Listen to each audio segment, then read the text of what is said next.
Welcome everybody. It's the Betway Beat brought to you by SoccerBeat, and it's Peter du Toit with no need to mention his name, but I will. Mushin Ertugral. Mushin, welcome. Thank you, Peter. Great to see you. Good to see you as well. You're looking well. Cape Town's obviously good for you. Mushin. Always. I'm looking forward to this interview because it's, first of all, you have a great way of articulating things, and I know you're not afraid to get the hard questions. I know you're not afraid to give the hard answers. So viewers out there, this is no holds barred. I'm going to ask Mushin as it is, and you know he's a straight talker. You're going to hear it as it is. But before we go into the interview, guys, please, we want to get to over 100,000 subscribers. When we've got 100,000 subscribers, I can go to the PSL, we can go to SAFA, we can go to your club and say, hey, this is a mandate from 100,000 people. Answer this question. So please, on your behalf, subscribe so we can get there. And the guys, I'm going to interview Mushin, and then I'm going to look at an Instagram post he did, which I found very interesting this morning. And then we'll go on to viewers' questions. And you guys, your questions are some tough questions. And Mushin, I hope you got your studs on. Right, Mushin, let's dive straight into this. You get to Cape Town City. I remember asking you, why have you taken this job, by the way? Don't forget, I texted you and said, why on earth have you taken this job? Did. But anyway, you did. Separate issue. You arrive at Cape Town City. You come in as interim coach, caretaker coach, to take over as technical director. You start off fantastically, beating the two Sowetan Giants, Orlando Pirates, and Kaizer Chiefs. Miracle man. But thereafter, let's just call it a slump. What went wrong? What happened, first of all? Why did it not continue? So, firstly, I think when coaches come in, everything expects a magic stick. And there's actually a company that made research on those coaches who come mid-season. And after the first, let me say, generally, the first couple of weeks, it's always a curve up. And then the curve goes straight down again. And you don't come for a situation that been everything rosy. You come actually in a situation because it's a crisis, and or in a crisis or just before a crisis. So I think to Cape Town City, I think I could see the team a couple of weeks ago when John asked me to join in. The team, it's more a team than a reaction team. Against big teams, you need a reaction. Not yourself in action. So that means that we opted for low blocks. We just opted for counter-attacking. We had a couple of times of working possibility, just a short time to look into how can we counter-attack and how we can the mid-block. And actually the team loves to play in the mid-block.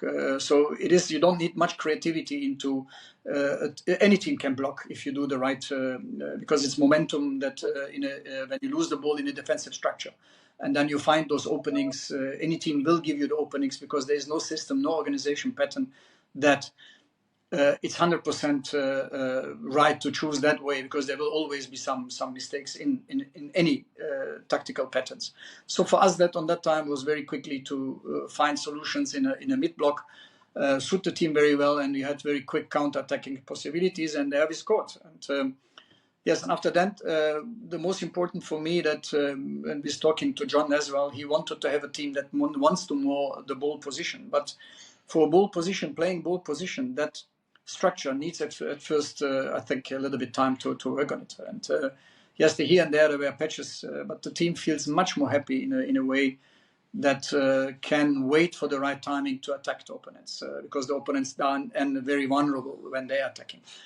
And against same quality teams or lower quality teams, when you can adjust that, then you need to have more ball position, and then you find the opponents more in a low block or mid block and find then solutions to. That means that you need to have to be much more creative. You need to be much more in the opponent's first zone. So that means you have to have more entries into the box. So that takes time. Actually, when we in February, when I looked, we played in one game, 1 month, I think, if I'm not mistaken, 6 games. So you don't actually, when you look then into the situation, you have in the week 10 to 12 hours for training session to set up a team in the certain concept. We didn't even have that because you were playing Wednesday, Sunday, and sometimes I remember we went twice to Polokwane up. So you didn't have time at least to have a couple of hours on training session to bring the concept forward, and that's what we want to do. So it was game one of the next. And then obviously the team is not that stable. It's marvelous boys, I must say that, brilliant to work with. They have bright future, from my opinion. But our big problem was the striking line. So it was never the creation of chances. So we find patterns that we could really, when you look the last couple of weeks, the team stepped more up to, let me say, more in ball. There was one game I remember we had 70% of ball position. So it's not about ball position, but we couldn't create enough goal chances to find those entries.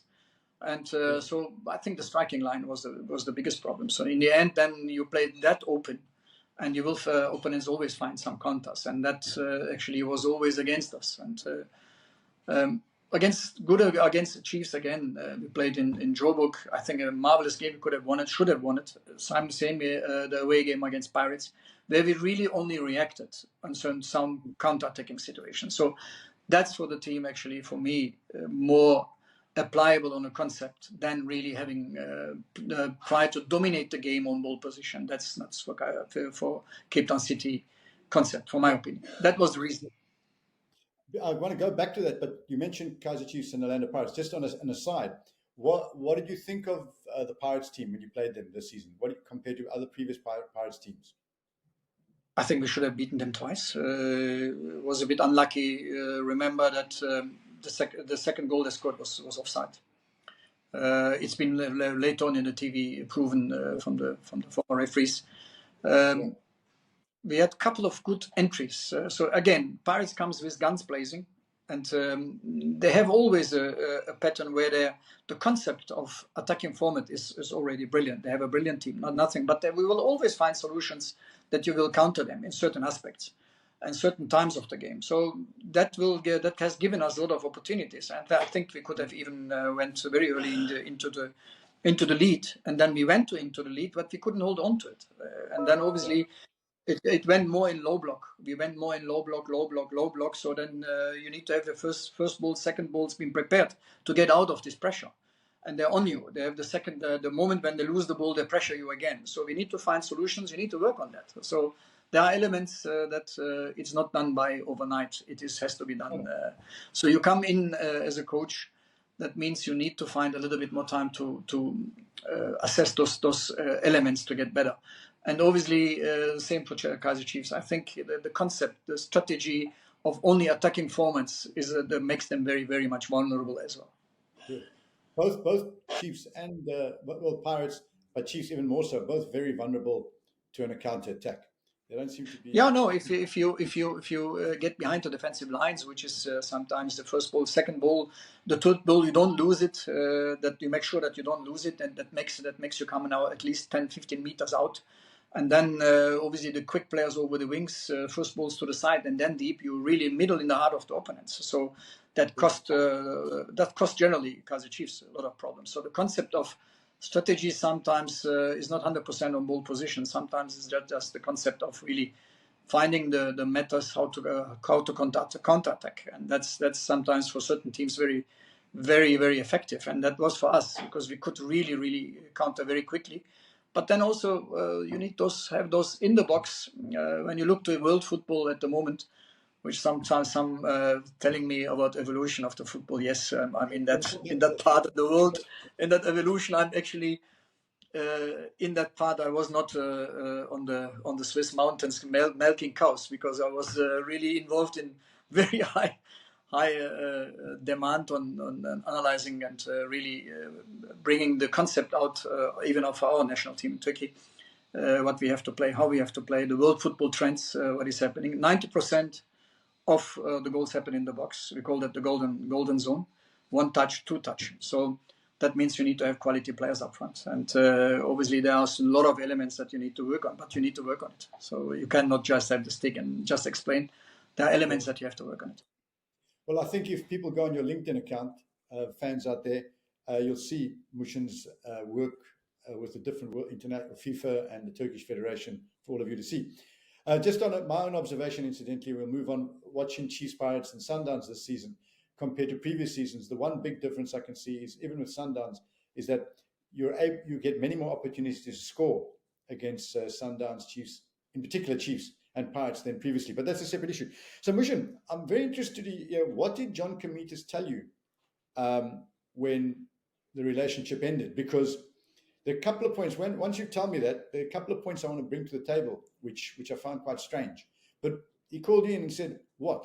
I mean, you just started dating, and he wants a divorce. What was his reasons? His reasons?" No, I didn't.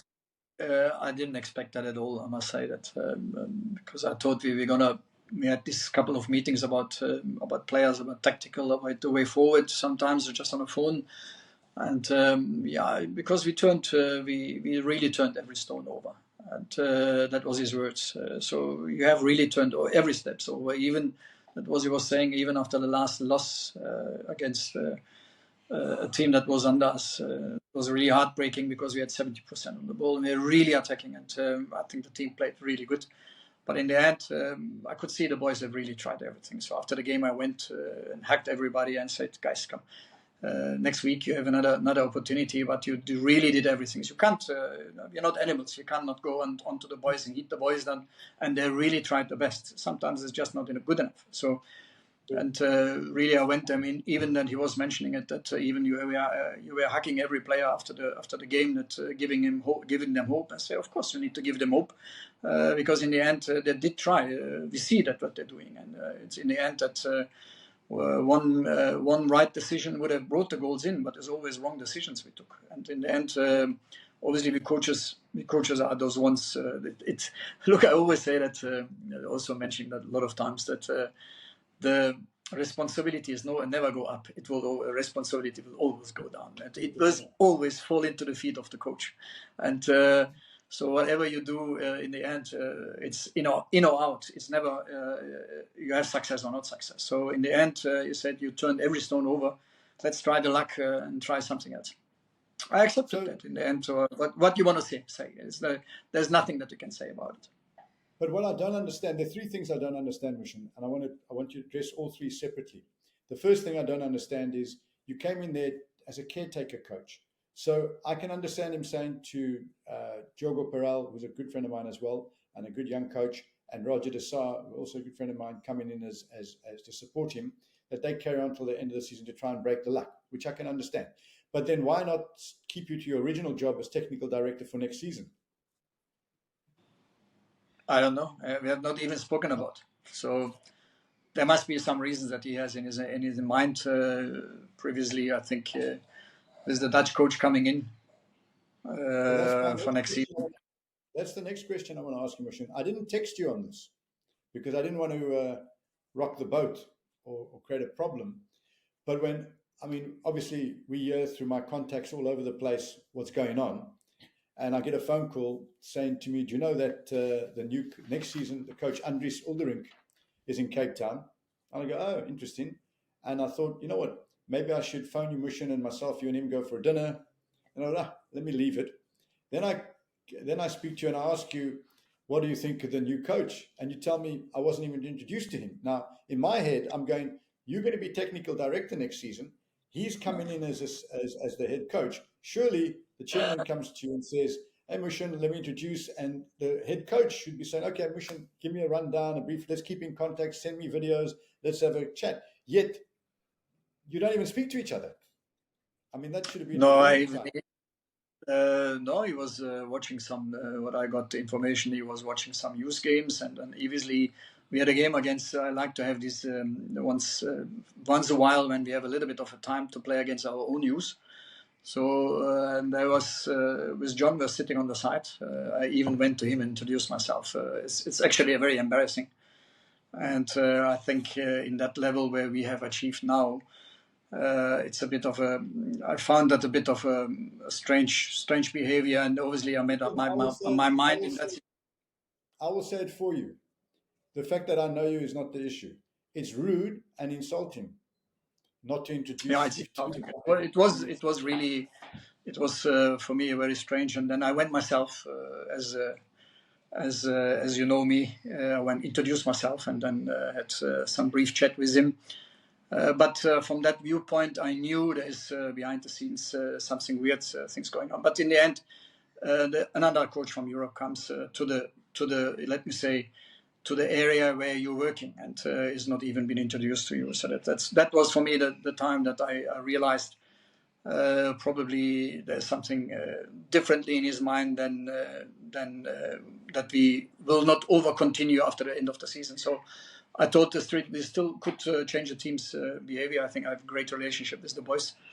But in the end, that was a bit insulting and a little bit disastrous from a management time. But there was a couple of things more that even it's difficult to talk about. But I think to coming in a situation to save the club, I also was very, very, let me say, stepping a little bit back and try to solve the problems with not with emotions, because that was not time to have emotions or egos being involved, because the boys need to really help. And they're wonderful kids. You can phone them in the night and say, let's go training. They will be on the field without even morning it. So they are a bunch of great boys. And I must say that I really enjoyed, but there was not time enough to. We can also not say, we can safely say that Eric is not a bad coach. It was a great coach. But if he had in 6 months only 3 victories, and myself coming in and having in 2 months actually the same points, that Eric had in 6 months, then must be 2 coaches. There must be something wrong. So obviously there are elements that is bigger than that we can talk here. So that has to be sorted out. I hear you, Mushin, because what you say, the facts are Eric Tinkler is a top class coach. He's won league. He's been around a long time. He's won trophies, and he struggled with that squad. Then you come in to steady the ship. And yes, you have some good victories, but there's a struggle as well. And that tells you, are all the coaches wrong? So it is.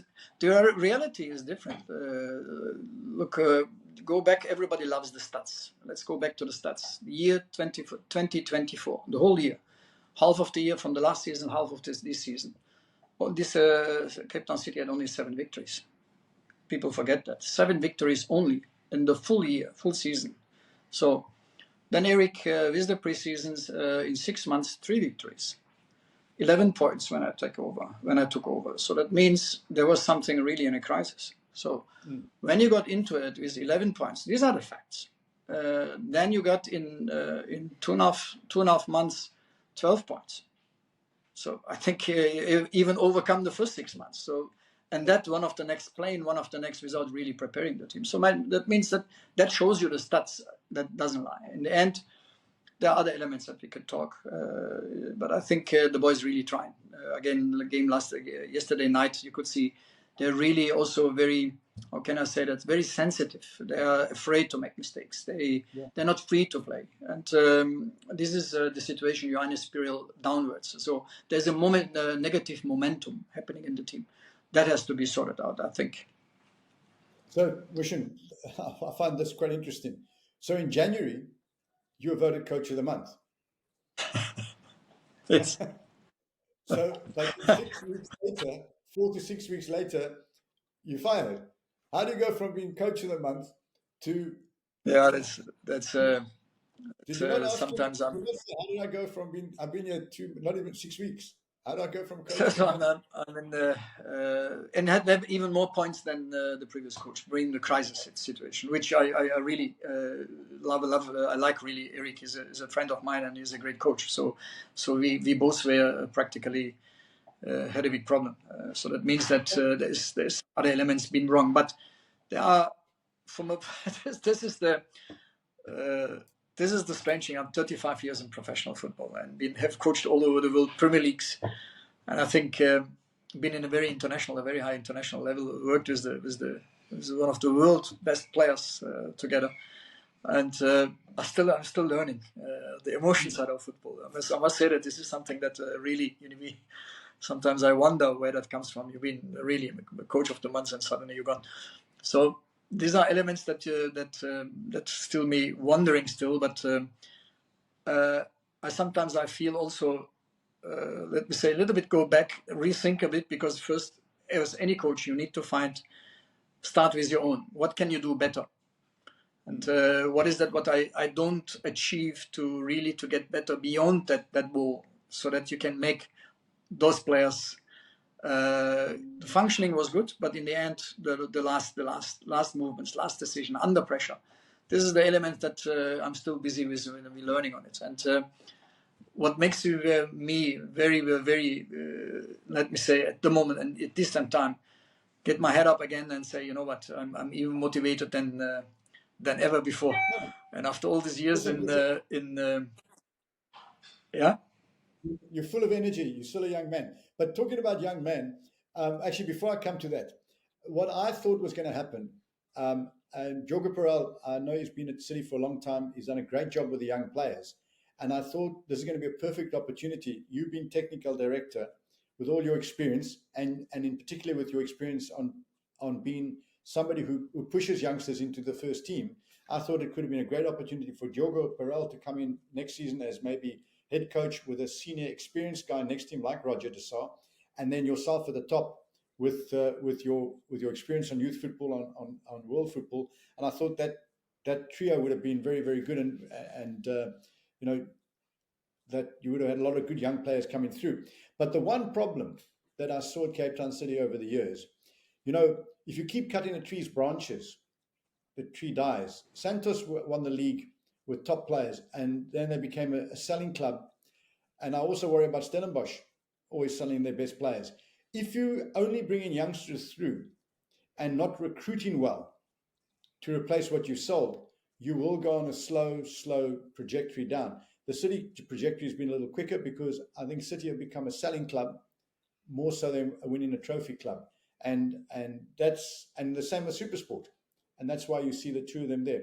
Once you stop trying to become a club that recruits well, i.e. improves your team and brings in the right amount of young players. And I fear for Cape Town City, for their fans, and even Roger and Jorge got a big job, because they're not replacing the top players they sold with equal or not better or shrewder signings. That's where, and I'm not sure who's making these signings. But which leads me to my question. If you were going to be there for the next season, what would you have brought in some experienced players to play with those youngsters? What would have been your plan? I think in our talks what we had, sorry, many talks what we have, you have a player like Macarenga there. I mean, do we need to discuss Fortune Macarenga's possibility? I mean, this is completely nonsense. He's one of the best midfielder we have in South Africa. So he was unfortunate with his proceeding his career and had a lot of injuries. Also, when I came here, so the first, I don't know, I think the first 7 games he couldn't play. He was in a rehab. So you have a player that full fit, such kind of player in midfield that gives you unbelievable presence in ball position. That also with the creativity, also finding those attacking those lines, what he is able to. So he's a center midfielder plus an attacking midfielder. So you don't have a lot of players like that. You have Petrus, which is a very good defensive strategist, but he sometimes overdoes. Let me say the pressing moment. So he goes out to pressure, but you run empty. And that moment when you go to pressure, you run empty. That the distances between the defensive line is very up. The striker steps up, or midfield makes a run into that space, and you're totally unlocked. So these are elements that I call that key moments, and I call that the relation of players. So the relation of players was always difficult to find with the midfield. We had Thabo with Petrus, Thabo Nodada with Petrus, 2 defensive players sometimes, but they don't have the creativity to attack the second, even the third line. It's too far for them. Then you have, for me, a fantastic, great player in our both wings, with Jaden and Darwin. They are very good, but they need supply, they need help. They're sometimes so isolated they're so quick in their thinking. They're already 10, 15 meters ahead when they have the ball, but the front line is not there and the back line is not there. So then they are in the element, they need to be dribbling and find time that the other one steps up. So you always need to find certain elements. We were always short somewhere. Then obviously you ask for Tolani Serero, which is at the moment also not fit enough to have this intensity. Then you have all these youngsters. In this point of time for City, it's very, very difficult to bring. Obviously, they're very talented, but in the end, the intensity is very much that counts at the moment. How can they get let me say, with the type of intensity what is being in front of them. How can they survive with the um, uh, with the individualism, with the collectiveness in synergy, if you understand what I'm saying, between the lost ball and having the ball. So that comes with certain concept, and they need to understand that much better. And these elements were not trained enough. We didn't have time for this, but you could see every week we were actually adding on, and the team understood the moments without the ball, understood the moments with the ball. But we are here and there some elements when you get into the box. Obviously, that was like Prince is for me also a great youngster, but he's not a striker. He's probably a winger or 10, but he's so active, so overactive in his actions, and his heart really trying to carry the team. His intentions are wonderful, but sometimes overdoing certain things. And in the end, you're losing balls in very important pattern of the game, key moments of the game. So that makes you then again running behind the ball. Mushin, you probably the best youngster that you brought into the South African football is Jabba Mashlangu. Witbooi, everybody's raving about him. I haven't seen enough of him. I've only seen snatches of him. How would you compare the two of them as players, or are they totally different type of players? How would you like to win a little something extra just for joining the best in the game? For a limited time, we are teaming up with Betway and giving all of you access to a SoccerBeat exclusive. If you join Betway using the sign-up code SoccerBeat, now in March, you'll get 25 Rand extra bet. That's right. It's time to get way more out of every bet. Standard T's and C's apply. I wouldn't say that different each other. They have the two elements that makes me in Emile. What I saw is he attacks the lines. So the moment when he receives the ball, he has a vision of he sees more than anyone else in the team that I've been across now last couple of years in South African football. So he can obviously already react to the situation before it arrives to him. That's the first thing. Secondly, what I love on him, and this will carry him to very high level, is that he attacks lines. He understands the moment without the ball to attack those lines. So the attack lines of the midfield and attacking lines of the defensive shape, and find those windows where to go in. And obviously when he's on the ball, when he faces the opponents, very difficult to get away, handle him. So that means you need to have around him, in front of the ball players, and around him one or two players that just steps up, that he can play those 1-2s and free himself again.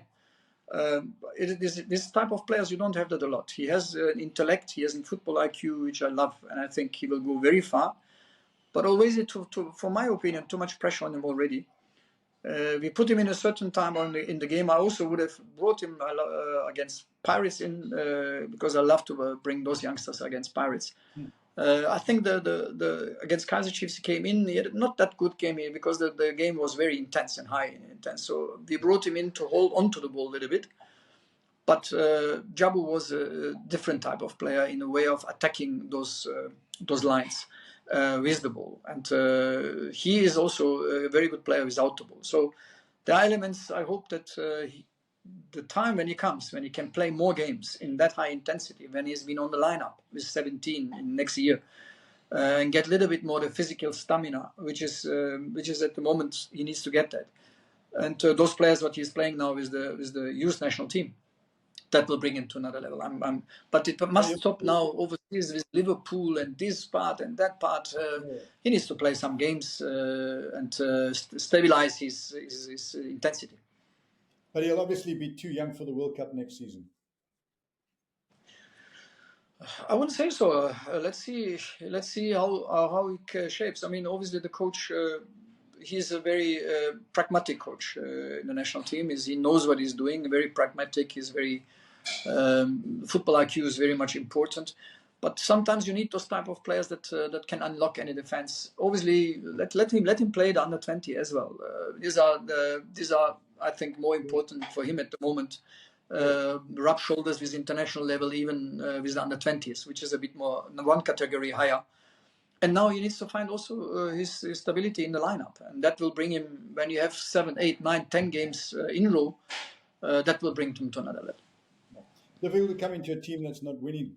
But let's go to something I read today, your Instagram account, the illusion of change. We've actually touched on a bit of it, but you want to just tell the readers, the viewers out there, your your thinking behind this very poetic. We're going to call the professor there. The illusion of change. Yeah, Invite. yeah, no, it And is. It is. It is. Sorry. No, I think I know what you meant, but let you tell us. Yeah, no, there is also a company that made a research on it in the world football where coach has been brought in mid-season. So it's always an illusion when change. It is some teams can handle it, but most of the it's around 20 games that a coach needs to have this change. So it is more than 20 games actually that takes that. So it is always an up. And then you will find a degrade going a little bit down, injuries happening because your training's different, your training pattern is going to be very different. And then obviously it goes a little bit more down and then finds the stability and then goes up. So it is a cycle that needs to, and there is always an illusion when you change the coach. Rather have continue with the coach and give him a little bit more, let me say, the freedom of his own decisions, if you understand what I mean. And so that gives them more stability because in the end, there is here and there problems. So there's also an assistant team that was there, and the whole team, just the coach comes in. But what happened with the assistant team? Could they not give the right feedbacks so that you can save the team with the head coach on that time? So there's a lot of problems, and that's what I mentioned. That actually, I suggest you guys go on to Mushin's Instagram account and read the Illusion of Change. Right, let's get to some viewer tweets. Sir Richard, I'm going to combine two. Sir Richard and the second tweet, so may add, asked you, do you still have ambitions of coaching another club in South Africa, and would you look at a technical director job at SAFA? Just very quickly, yes. Yeah, no, it's a nice question. But they have a technical director in his position and doing fantastically with the national team at the moment. So that there's no need for me there. That's a realistically way. And should I take a team at the moment in South Africa? Not more like this mid-season changes. So that's not going to happen because that's really it's a bit of a problem. You can see. I would say a good project, yes, for sure. We'll see what's going to happen next because I'm 25 years now I'm coaching. And I feel now, let me say, even more rejuvenated and really go for it. Maybe a couple of years more, but let's see. Technical director role, yes. Thank you. I will invite you for beer for that. Good. Bonakele Theo says, since you were last year, compared to now, has the PSL standard improved, yes or no? Simple answer to ask for it. Yes or no? Not at all. Not at all. So this is why I can say that look to the players that we had previously.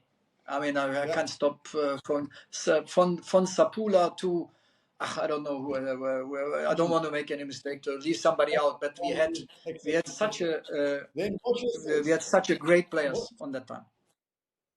Yeah. Moshe asks, are you planning to when you eventually retire from football, are you planning to live in Cape Town? Yes, I'm living already in Cape Town. not I'm planning. I'm living in Cape Town. I feel home here. I feel home here. I must say that. You look like a Cape Townian. Especially you have friends like you here. Then, thank you. Netembeko Sosibo says, what was the secret behind Kaizer Chiefs 2001? Oh, players. First, fantastic players. Secondly, a fantastic chairman. Third, a great marketing section. Fourth, even the guy who was looking after the grass was unbelievably good because he did that with passion. So that was the whole synergy, all individuals. And the chairman was thank you. But I would say what makes a coach a good coach as well is that you have really people around you. And I remember that Amy was Juventus, our marketing manager, Amy Casaletti. The chairman was Manchester United and I Bayern Munich. So even when one team lost, you need to pay the dinner for everyone. So Bobby always escaped because Bobby always escaped. He had never a team. So we were always paying. Bayern Munich on the time was losing a lot. Manchester United never. So it was always so we had such a great let me say, and we had great discussions with the chairman sometimes in the morning with his tea and me by coffee. Bobby's lost a lot of weight since he was there last time, so I don't think he's in that betting circle anymore. Anyway, Neil Collins, a journalist, asked, "Are you surprised by Hugo Broos's success?" Not at all. Remember, one of the first interviews on that time, I said, man, actually, South Africa is very lucky to have somebody like him here. First, Hugo is Coach Broos is one of the top players in Belgium. People don't know that. There are people who really forget he was world-class defender, very hard knock guy. But he played for one of the best teams on that time in Europe, Anderlecht, and one of the most capped players in Belgium ever. Yeah, no, he's a great player. He doesn't sound he's not carrying that out. He's quiet and great football knowledge. You see what he did with Cameroon. So, and you see what he's doing with South Africa. So it's an ongoing process with him. So it's great that he's here, and can't wait to see South Africa in the World Cup. I hope in Mexico, because I'm going to be in Mexico analyzing those games. I'll be there as well. And KO012 says, would you take a development job in charge of youth? Because we need It depends. It depends. Why not? Not only with one section. It should be the whole section of a team. That I was offered once by Freiburg, Hertha Berlin as well. With Dirk Doefner. Do you remember my friend and lawyer and Dirk when he was the sportive director? Yeah. And I was offered those jobs. I was also actually thinking about being the head of the Turkish national team complete youth department. That was also on my table 2 years ago. Why not? If it's a good project and it's good, it's not about the payment. It's about how can you bring those youngsters up with the right education. Why not? Then Mazinzela says, and lots of other people, I'm just using, he's an example. Mazinzela says, wishing you all the best, coach, no matter what you do. And thanks. So that's very nice. And Eli Malatli, I think I see he's a lot on the Twitter account. I think Eddie, he comes to you as well. He says, who was your favorite coach ever? Mine? Yeah, your favorite coach. Oh, Ernst Happel. He was my coach by Standard Liège. I mean, some people are some people are. Ernst Happel is an Austrian. He coached. He won with small clubs in Holland. Then he come to Belgium. He won the league with Belgium with Bruges. Then he coached Holland national team in the final against Argentina. He was very unlucky. Otherwise, he would have won the World Cup. Then he won with Hamburg. Standard Liège was not that. We became second and played semi-final. Then he went to HSV, Hamburg, and won the Champions League, won the league. And it's one of the best. Even in Germany on that time, they couldn't write pressing. They couldn't even write pressing. They didn't know what it is. Is it something to eat or something? So pressing, he was the guy who invented pressing systems together with Branko Cebec on that time. A fantastic coach, which I learned under him. Tell me, wasn't he also at Barcelona for a while? Sorry? No, he was not in Barcelona. This was my other coach, the coach when I came up from the youth section to 1. FC Köln. Cologne, Hennes Weisweiler. He took then Bernd Schuster with him. He took then Bernd Schuster to Barcelona with him. Yeah. Muhsin, so just a few people have asked this question. They talk about you're too old now, you must retire. Let people, and you haven't been involved in the game. Let people know what you've been doing. I go on your LinkedIn account. People who don't, what have you been doing for the last 2 years? I was on the mountains in Switzerland and was milking cows. And I mean, I'm 35 years in professional football.